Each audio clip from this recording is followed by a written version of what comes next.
actually, it's not, the policy is not already started, but it's going to be started. It's in the developing process. Nepal is in the phase of the basic preliminary phase of preparation for developing the safeguards and also for the RED implementation.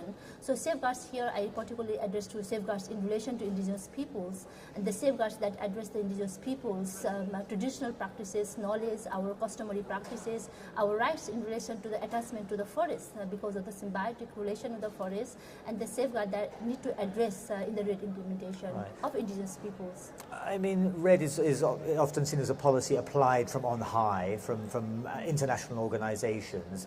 I mean, RED presumably has things it can learn from indigenous people with their long, thousands of years of relationship with the forest.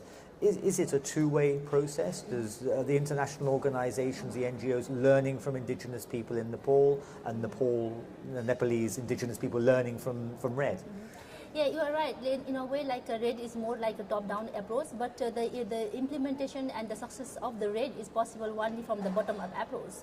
The bottom-up approach is the people who are living there, the indigenous peoples. And when you see the the forests, remaining forests in the whole world, including Nepal, it's among the indigenous peoples area where indigenous peoples are. No? So this is the crucial, this is already the enough examples showing like if you want to have a sustainable management of the forest, we need to respect and the continuation and the promotion of indigenous peoples' traditional management of forest system and practices. And if we learn from this one in the whole RED mechanisms, and by addressing these issues in the safeguards, and then we'll have it's a good impact of RED or the conservation of the forest and biodiversity and sustainability of the livelihoods.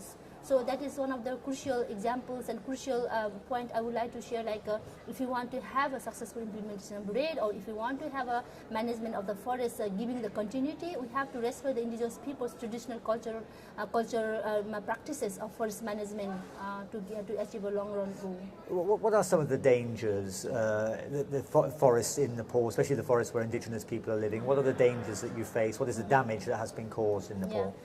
In Nepal, like if we, particularly in relation to the forest, in the past, in the history, when we see like 1950s, after 1950s, different national protected areas, policies and programs and act, and also the community forest coming up, and then all the policies and program doesn't address the indigenous people's traditional customary practices, their livelihoods, their practices that has been continuing for generation. No? And that has actually negative impact for indigenous people, not only for indigenous people, but even impact for the sustainability of the management of the forest. And now we see like because the forest which is managed by the government, or even the other forestry where there's indigenous people's traditional practices are not recognized, the damage is more worse. So this clearly shows, like throughout the history, which the policy did not address the indigenous people. In the RED process, we strongly emphasize and to push that indigenous people's traditional practices to be secure in the safeguard system, particularly with the social and environmental safeguards. When you see here, like one of the main threat here is also in the negotiation process, in the substance, in the RED Plus, in the Cancun safeguards. Still now the methodological part is not decided here. It's still going to postpone 38th session in Bonn.